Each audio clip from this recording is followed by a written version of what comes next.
Hoy nos estamos enfocando en la salud mental y el bienestar de los profesores que detectan, que quieren ayudar, pero muchas personas vivimos esta situación en el contexto escolar. Entonces tú, que si eres un adulto protector, busca hacer esas alianzas, no voltees la vista. Si ves algo en un colega que ay, Claro, esa claro. sensación es la que no debe callarse. Como decías, que me digan chismosa, pero No me el otro importa. tiene que darse cuenta que me estoy dando cuenta, Ujú. porque por lo general esa es la Sí. estrategia, engaño y estafa. Entonces, sí puedes hacer un reporte, tenemos una obligación social de hacerlo, pero procura en este entorno en el que se desenvuelve el niño ser un lugar seguro y no más caótico.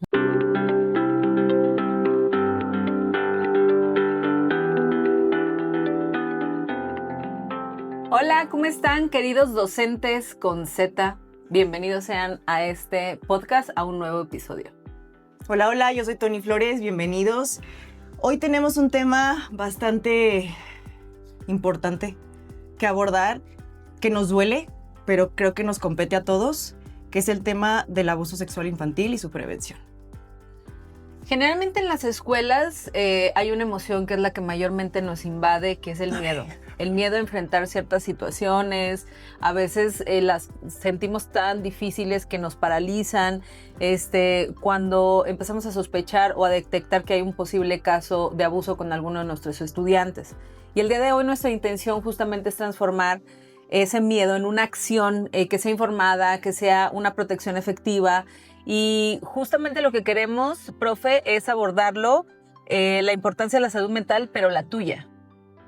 ¿Cómo? ¿Cómo hacerle para que entonces esto no sea un proceso tan agotador, que no sea un proceso tan desgastante, que no sea un proceso donde, sí, porque sabemos que lo mejor es hacernos de la vista gorda y quitar las manos. Lo más Entonces, fácil. Sí. hoy lo que es nuestra intención con la invitada que tenemos es que tú te sientas que puedes tener la capacidad de ser un guardián del bienestar de tus estudiantes. Y pues para este tema tenemos a la mejor que podemos, que conocemos para abordar esta tan compleja situación, ¿no? De que tenemos en este país y en el mundo, que es la detección, pero previo la prevención para nuestros niños, ¿no? Entonces tenemos aquí como invitada a Alma González. Bienvenida, que ella es psicóloga en especialidad de prevención, evaluación y atención de abuso sexual infantil, es perito de prevención y diagnóstico del abuso sexual y actualmente cursa el doctorado de psicopatología forense. ¿Sí lo dije bien? Sí. Bienvenida, Alma. Muchas gracias. Tony. Gracias, Diana. Qué gusto estar con ustedes. Y pues sí, efectivamente, un tema muy importante, ¿no? Pero a mí me encanta que tengan este enfoque de la salud mental del profesor porque es una figura clave en el acompañamiento de este tipo de violencia en niños y adolescentes. Muchas gracias. Gracias a ti Gracias por estar. por haber aceptado la invitación. Ya te lo había dicho a ti, pero lo voy a decir de manera pública. Te agradezco mucho el apoyo que nos das, que te guste tanto que estés participando con nosotros, que siempre que abramos las redes hay un like tuyo. Gracias, la verdad, porque eso se siente muy bonito. Para empezar, cuéntanos un poco sobre tu trayectoria. ¿Qué fue lo que te motivó a especializarte en el abuso sexual infantil? Si a lo mejor fue parte de una situación muy personal o cómo fue.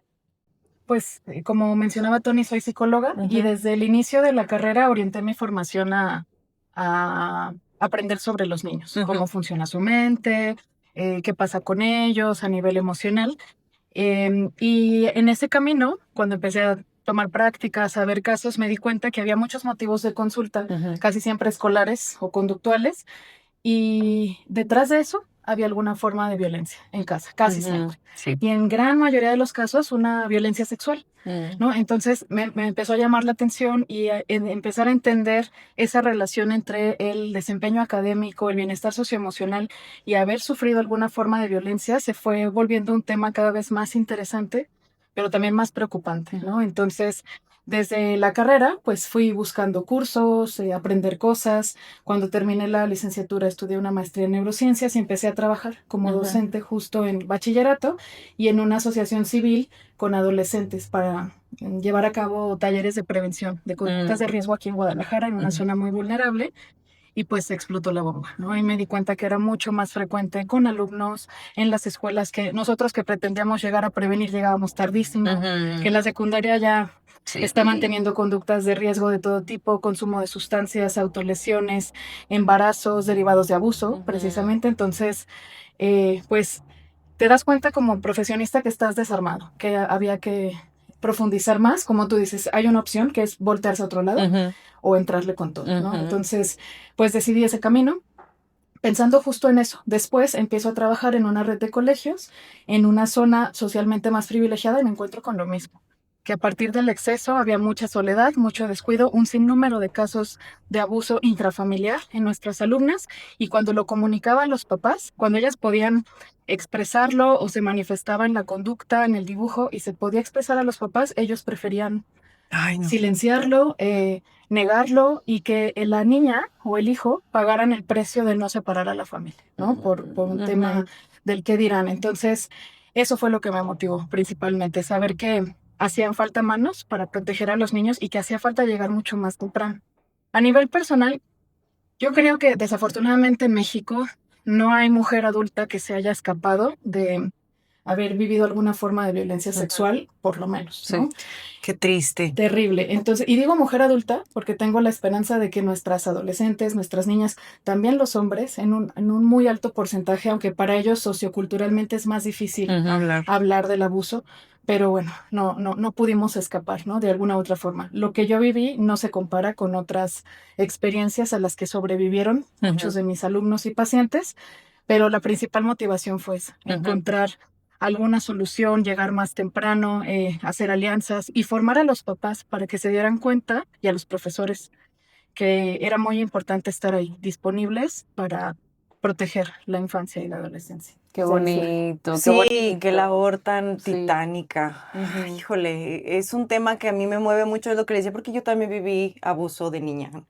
Y es algo que ya ahorita lo puedo mencionar, he trabajado mucho con esto, aparte no es coincidencia que soy maestra, no es coincidencia que estoy en este camino y que me ha tocado identificar pues estas cosas en el aula y no sé, seguramente a ti también te pasa que hasta vas a una plaza y estás observando, porque ya sabes que ciertas conductas viviste y puedes identificar en otras personas y estoy yo siempre como muy alerta. Y a veces pensaba yo, híjole, ¿por qué me llegan estas cosas a mí? ¿O por qué me toca a mí darme cuenta? O sea, no es que me toque, es que desgraciadamente es tan común y estamos tan cegados como sociedad de no querer ver o no tener las habilidades o las herramientas para poder observar justamente estos indicadores que la gente va por la vida pues protegiendo a lo mejor su círculo, pero no observa lo que hay alrededor. Y yo sí, por el hecho de lo que viví, que soy docente, me ha tocado ir a denunciar en el momento de que he visto cosas así en una plaza, en un pueblo, en la playa, o sea, varias veces. Y siento yo que lo tenemos como un poquito más afinado justo por estas cosas que ya mencioné, pero es necesario que todos nos unamos, o sea, no nada más los maestros o personas que hemos vivido abuso, sino todos, que haya como este diálogo en casa, que lo tengamos con nuestros hijos, que lo tengamos con nuestros primos, que lo tengamos con el vecino, que observemos también conductas dentro de la familia, porque el 75, creo, por ciento de los abusos, los casos son en la familia. Entonces hay que observarlo. Más allá del dolor que nos da sentir que se rompe una familia, son nuestras infancias. Entonces, desgraciadamente, pues México ocupa un lugar muy vergonzoso en el tema de abuso y generación también de contenido de abusos. O sea, es una cosa horrible, pero ahí está. Es el elefante rosa en la habitación, ¿no? Entonces, yo conozco a Alma desde hace unos años porque trabajamos juntas en un colegio, este colegio que ella menciona, donde también, pues a mí como maestra dentro del aula me tocó detectar casos y han sido situaciones muy complejas, pero pues hay que hablarlo, ¿no? Entonces, pues bueno, poquito contexto nada más de lo que yo también como maestra he vivido y quisiera preguntarte, Alma, ¿cuáles serían, Alma, para los maestros que nos ven y que a lo mejor pues no tienen conciencia todavía de qué es lo que tienen que buscar en las señales y detectar ciertas sutilezas en el comportamiento de los alumnos? ¿Cuáles serían como estos puntos que un docente debe de tomar en cuenta cuando cree que está detectando un posible abuso? Sí, es muy importante y creo que lo menciones como sutilezas es muy acertado, porque cuando hablamos de abuso sexual en infancias o adolescencias, es muy complicado que el niño o el adolescente pueda aterrizar que lo que le está pasando es algo que le está haciendo daño, porque el agresor justo tiene una estrategia seductora. Entonces es alguien muy cercano a la familia o a la confianza del niño o el adolescente, y entonces tarda un tiempo el niño o el adolescente en aterrizar que esta persona que debería de estarlo cuidando, queriendo y protegiendo, le está haciendo un mal. Entonces, antes de que él aterrice todo eso, ya está manifestando conductas que son señales de alarma para los adultos alrededor, y los docentes que pasan tanto tiempo cercanos a ellos y que observan tantas cosas son una figura fundamental. Claro. Entonces, cuando son niños pequeños, y que todavía es más complicado poner en palabras algo que pueda estar sucediendo, normalmente hay cambios en la conducta o regresiones. Se vuelven a hacer pipí, se chupan el dedo, hay regresiones en lenguaje, cambios en la conducta, están mucho más retraídos o mucho más agresivos o reactivos. Los adolescentes, además de esto, suelen tener algunas conductas que llaman mucho la atención, ropa mucho más holgada, tratan de pasar desapercibidos, dejan de asearse, justo para evitar llamar la atención de los depredadores, como que ya no le interese buscarme y molestarme. Entonces, estos son algunos indicadores muy llamativos. Los adolescentes también pues tratan de cubrirse porque tienden a autolesionarse, bajo rendimiento escolar a todos los niveles. Entonces, eso es bien evidente, ¿no? muy evidente de lo primero. Entonces, o algunas actitudes que podrían parecer de rebeldía. Entonces, es muy importante la sensibilidad del docente para darse cuenta que eso no es contigo, que algo está pasando, que está rebasando la posibilidad del alumno de concentrarse en la clase. Entonces, eso va a ser fundamental, ¿no? Que empieces a observar cambios en la conducta. Hay otros que pueden ser un poco más directos en relación con el tema, como comportamientos sexualizados.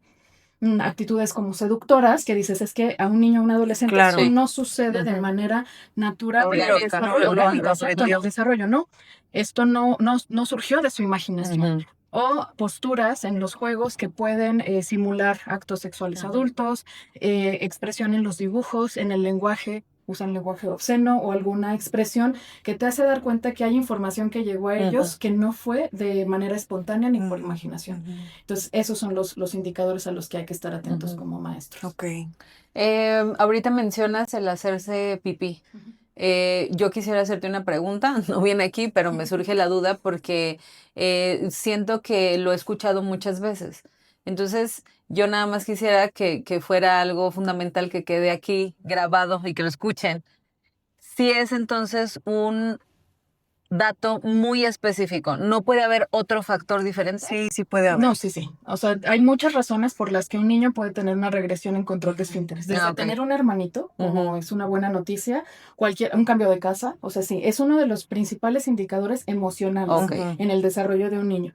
Sí es importante que todo esto que mencioné se sepa que no son indicadores únicos. O sea, que si yo veo, incluso si veo que hace un dibujo con genitales, no es un indicador directo de abuso, pero es una señal para abrir los ojos. Entonces, en regresión en control de esfínteres, cuando la regresión es de popó, sí es algo más fuerte.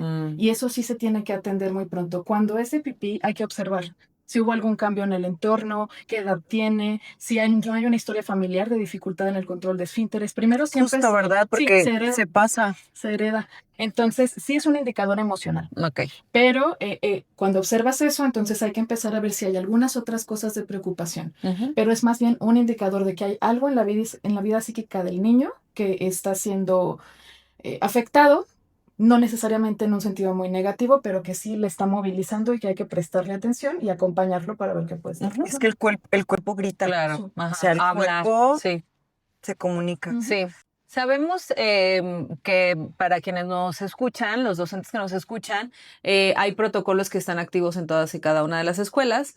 Sin embargo, sí es bien sabido que el miedo siempre nos paraliza porque tenemos, pues sí, ese miedo a equivocarnos, a saber si a lo mejor estamos viendo algo que no es. Te estoy mencionando incluso frases que he escuchado en mis propias escuelas, ¿no?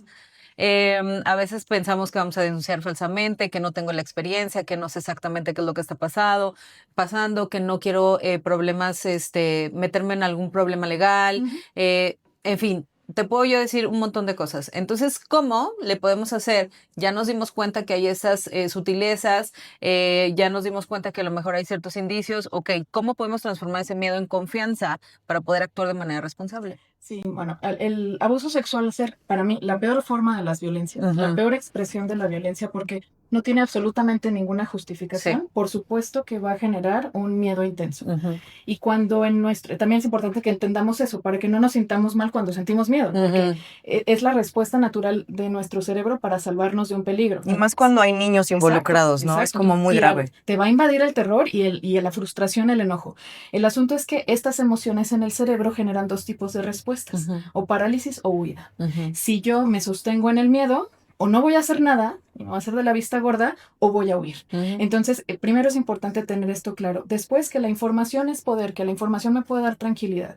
Entonces, conocer los protocolos, capacitarme, saber del tema, cruzar esa línea de lo difícil que es escuchar hablar de esto, y hablar también es difícil, ¿no? Ajá. Aunque parezca que no, porque nos mueve muchas fibras a todos desde la propia experiencia o desde Sí. el entorno en el que nos hemos desarrollado.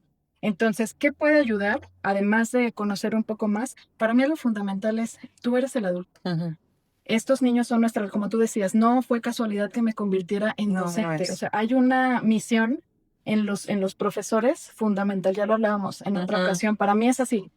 Entonces, creo que sepas que eres el adulto y que como adulto vas a ser capaz de ayudar a este niño. Cuando un niño nos revela por su conducta o con su lenguaje que está viviendo una situación de abuso, mucha gente se desmorona. Sí. Sus papás, sus maestros. Ujú. Y entonces el niño, además de la dificultad que presenta y que vive, ahora tiene que sostener al Sí. otro y cuidar del otro y se siente culpable Claro. porque esto Ajá. que dijo ya derrumbó a alguien más. Ujú. Creo que lo mejor que podemos hacer, hay dos cosas que me parecen muy importantes. Una, entender que un agresor de niños y adolescentes no actúa una única vez ni con un solo niño. Ujú. Si tú actúas, si tú hablas, si tú lo defiendes y si tú vences esa barrera del miedo, estás salvando a muchos más Ujú. niños. Eso es elemental. Y por otro lado, creo que lo mejor que podemos hacer con un niño, pues es sostenerlo. Si yo como adulto le hago sentir que soy capaz de sostener su crisis y que soy capaz de sostener el caos, entonces él va a poder descansar en esa credibilidad que le estoy dando. Entonces creo que esos deberían ser los motivadores para darnos cuenta de que, como decías, estamos en primer lugar de producción de material de abuso, primer lugar de la violencia sexual infantil en México. O sea, no estamos como para seguir Sí. esperando Sí, actuar, ya y no. como adultos somos responsables del bienestar de los niños y sé que estamos ahí frente a grupo por una vocación genuina. Entonces creo que esos deberían ser los motivadores. Sí da miedo, Sí. los procesos legales son complejos, pero tener la posibilidad de responder a las infancias, porque si no, ¿quién? Ujú. Ay, sí, Entonces, si no quiere nadie. o sea, hay muchos programas que tienen la mejor de las intenciones y buscan empoderar a los niños a decir no, y es mi Ujú. cuerpo, y respeta, y todo eso suma, pero un Pero niño no puede no, defenderse no, solo, ¿no? no, no. Entonces, sí es muy importante que como adultos y como decías, no solo los profesores, los psicólogos y los papás, toda la sociedad Ujú. respondamos Así a la es. necesidad de este tema. Yo siempre digo que las infancias son responsabilidad de todos, aunque no seamos los padres de esa criatura, ¿no? A mí de repente me critican porque me ha tocado que a veces hasta en plazas he visto pues comportamientos de los mismos papás que obviamente es ignorancia, porque a lo mejor ellos crecieron, y estoy hablando de un abuso ya como Ujú. más emocional, ¿no? Ellos crecieron de cierta manera y creemos a veces y repetimos patrones y hacemos lo mismo con nuestros hijos. Y una vez me tocó a mí también acercarme con una mamá que el chiquito pues, de 2 años lo único que quería era que lo cargara, o sea, atención de su mamá, ¿no? Y el niño estaba llorando.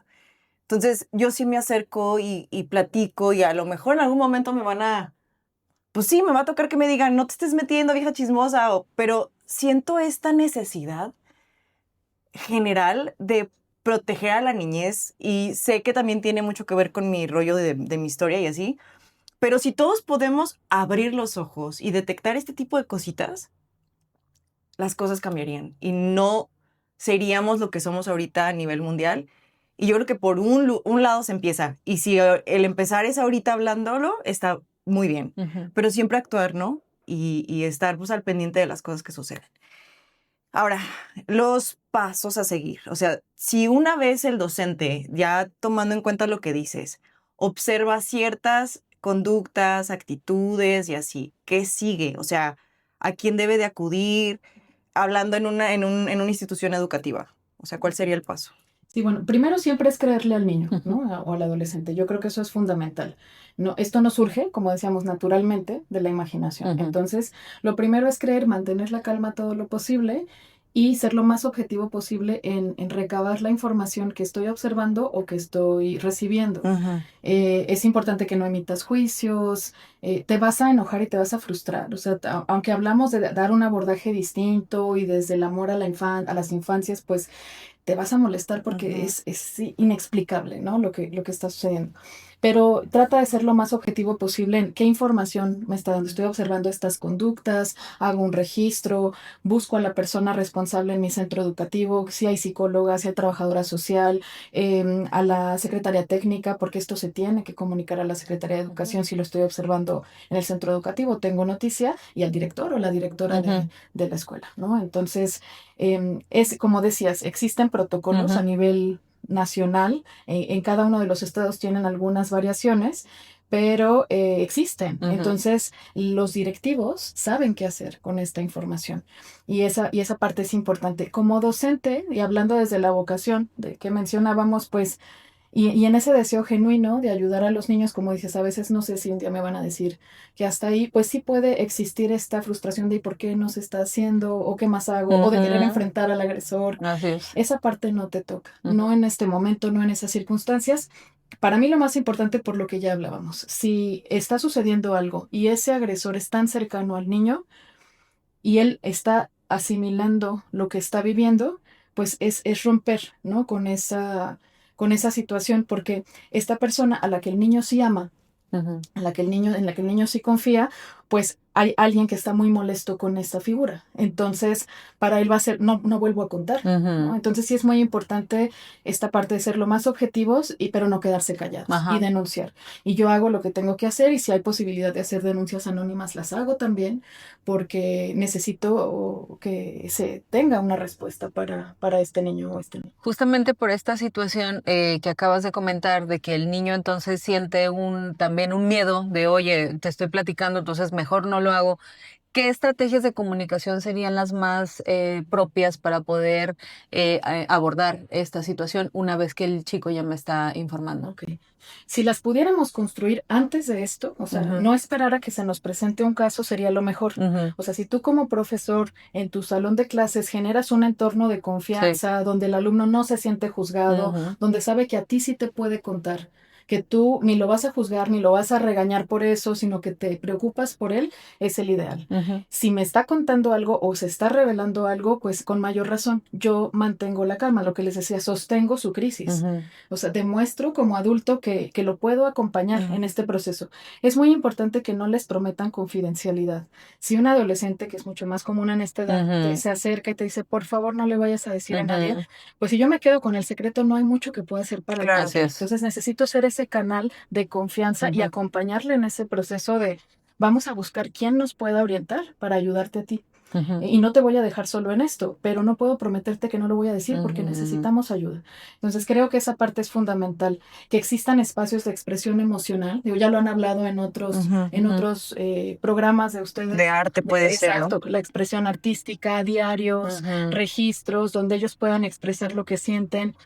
Si ustedes como docentes también trabajan con una disciplina positiva en el aula donde no se refuerza los malos tratos o la violencia, algo muy importante también es trabajar el consentimiento en tu clase, independientemente de la edad de alumnos con la que trabajes, desde muy chiquitos el derecho que tengo a decir no y que mi no sea respetado, ese tipo de estrategias te pueden ayudar, porque en caso de que se revele alguna situación de abuso, pues entonces tú vas a usar esas mismas estrategias.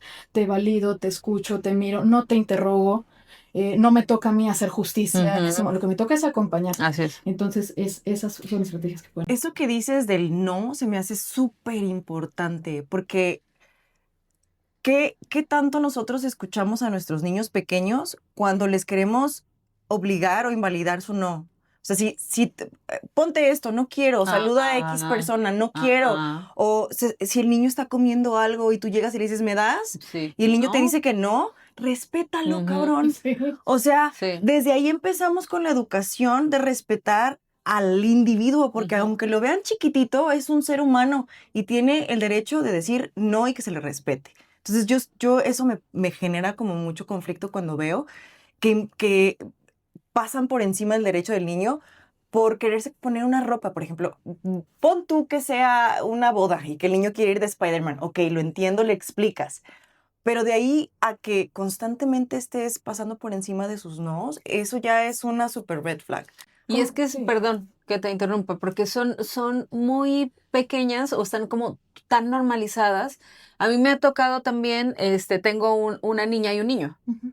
Y entonces siempre es como hacer la comparación de por qué él usa, por qué él no sé qué. Y es como de, pues que yo no les pregunto. O sea, ellos simplemente se ponen y usan la ropa que ellos quieran. Pero entonces cuando ya escucho el otro lado, yo todavía escucho mamás que sí obligan a sus hijas a usar vestidos o a sus hijos vestirse de tal o cual manera.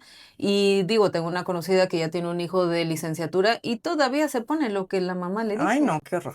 Y es que ¿cómo esperas entonces que exista la autonomía corporal que le permita detectar riesgos? Tenemos que Exacto. ayudar a los niños a desarrollar un semáforo interno, un Ujú. termómetro interno. Y es que hay una... Y si le das de comer en la boca, Sí. le dices qué ponerse, ¿cuándo va a aprender Ajá. a identificar lo que a su cuerpo no le gusta, pero que además sí tiene derecho a que eso se respete? Ujú. Si no le gusta que lo saluden, ¿por qué lo tienen que Ujú. saludar de beso? ¿Por qué le tienen que dar la mano? Creo que está muy normalizado en la sociedad tocar a los niños. Sí. Yo Ay, no tengo sí. hijos, pero hace mucho tiempo he observado y no lo entiendo. ¿Por qué la gente toca a los niños que no son suyos? Oye, El cachetito, tú la no vas manita. por la Ay, vida güey, tocando a los ¿por qué adultos. No. tocas? ¿Por qué ¿No? lo haces con los ¿Por qué niños? tocas a un niño? Eso es un abuso, es brincarte Ujú. un límite, ¿no?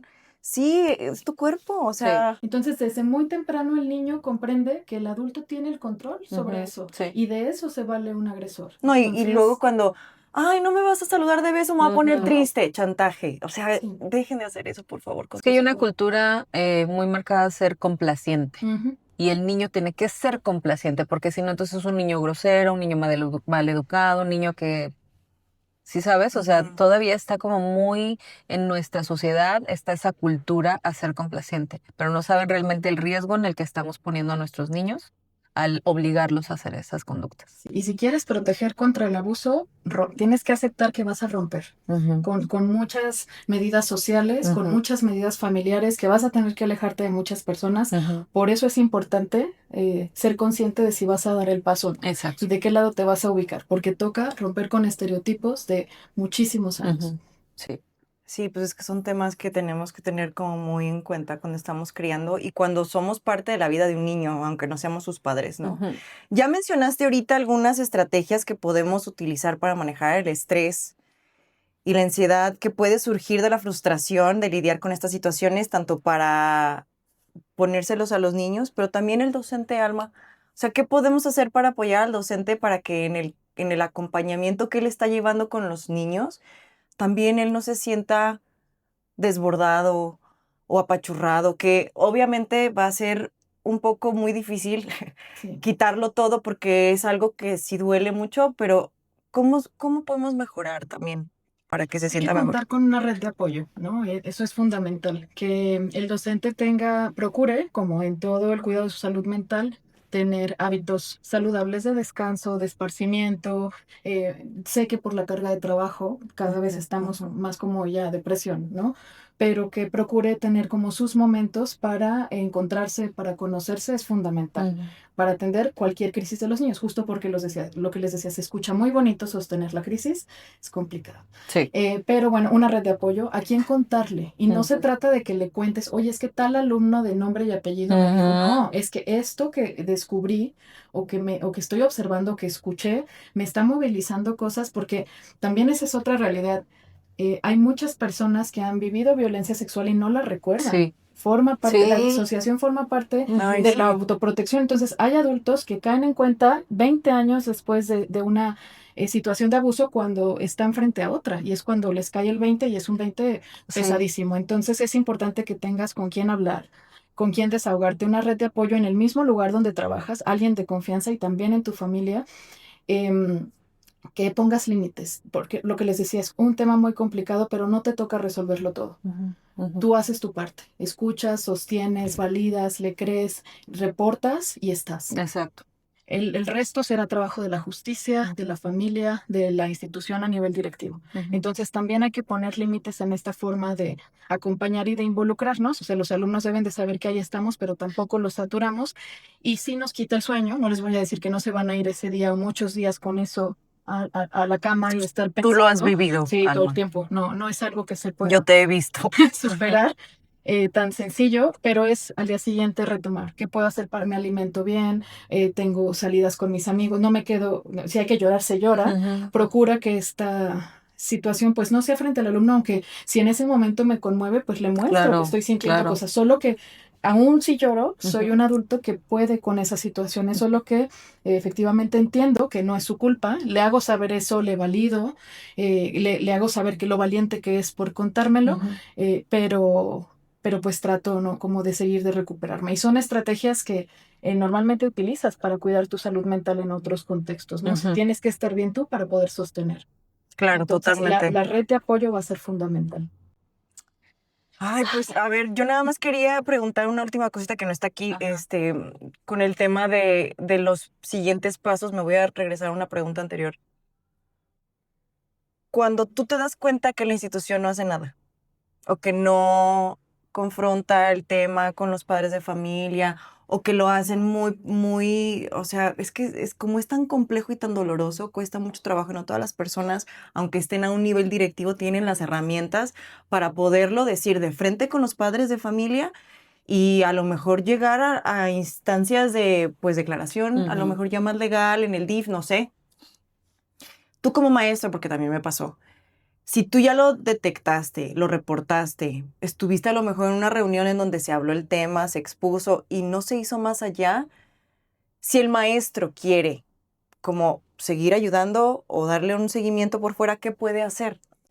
Depende de la certeza que tenga de la situación, ¿no? O sea, si hay claridad acerca de lo que sucedió, pues efectivamente puedes denunciar, porque la ley de protección a las infancias nos obliga, de hecho. O sea, yo no puedo sostener el silencio en una situación como esta porque formo parte de la complicidad. Así es. Entonces, pues adelante, ¿no? O sea, sí se puede hacer un reporte de, tengo la sospecha, observé esto y puedes hacerlo de manera anónima o no anónima. Pero en caso de que no exista la total certeza o que en ese momento toque esperar, porque también estos procesos pueden llevar mucho tiempo.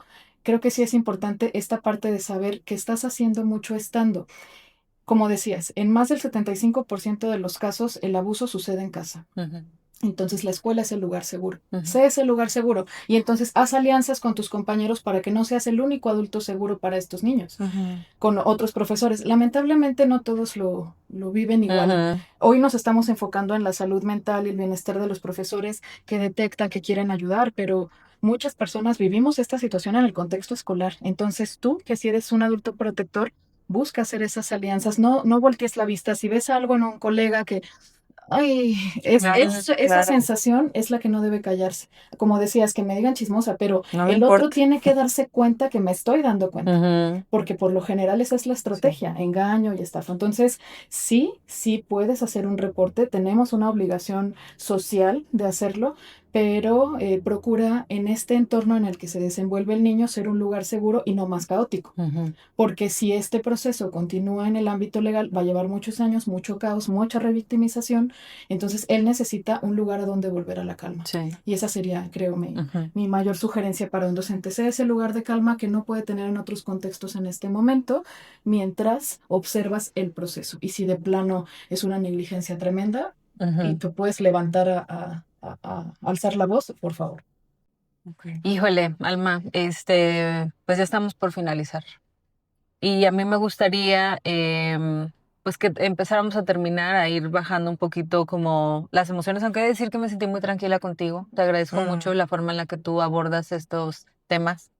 Pero sí me gustaría que los profes se sientan como empoderados. ¿Qué mensaje de alento le pudiéramos dar a aquellos docentes que nos escuchan? Pues para que sigan siendo esa figura, para que sigan siendo esos espacios seguros, porque como bien lo dijiste, a veces la seguridad está en la escuela.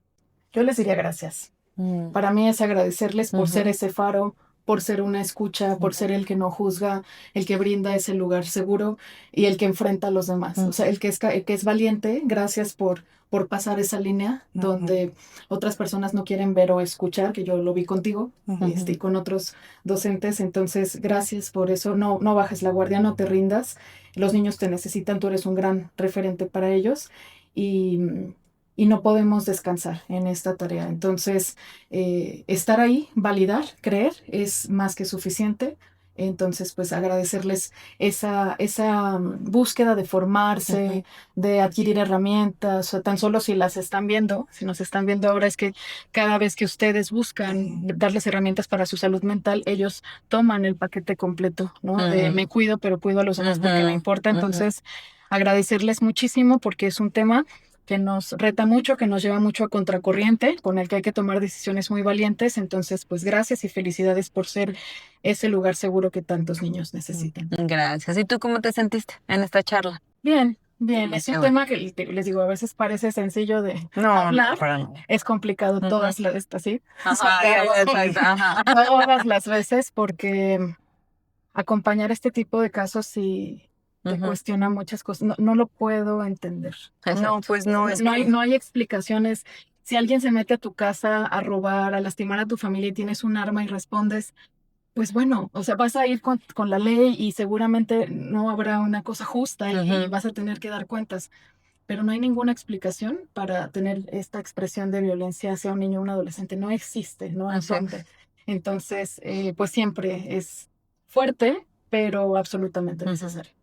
Oye, Alma, ¿en dónde podemos encontrar más información sobre tu trabajo, recursos que sean confiables para la prevención del abuso sexual infantil y otras asociaciones que tú conozcas que estén haciendo cositas? Porque yo ya estoy pensando, yo ya en algún momento trabajé con algunas, pero aquellos maestros que quieran ir más allá del aula, que quieran aportar a lo que viene siendo la sociedad y ya el acompañamiento con los chicos que ya están llevando pues terapia y así, platícanos qué tipo de herramientas nos puedes compartir.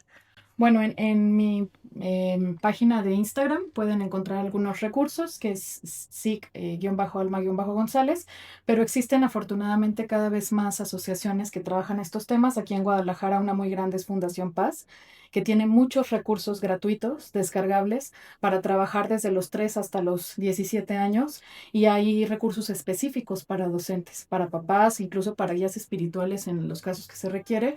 Entonces, Fundación Paz es una. También está ILAS, Infancias Libres de Violencia, de Abuso Sexual, con Dafna Viniegra, también que hace una labor cierto, sí. bellísima para la protección. Ella también es sobreviviente, Sí. entonces hace una labor hermosa de colaboración para formar familias y que llegue la prevención. Está Guardianes en Ciudad de México, que también tiene muchos recursos, cursos gratuitos. Está Te Protejo México, que es la principal línea de reporte de material digital de abuso sexual, muy efectiva.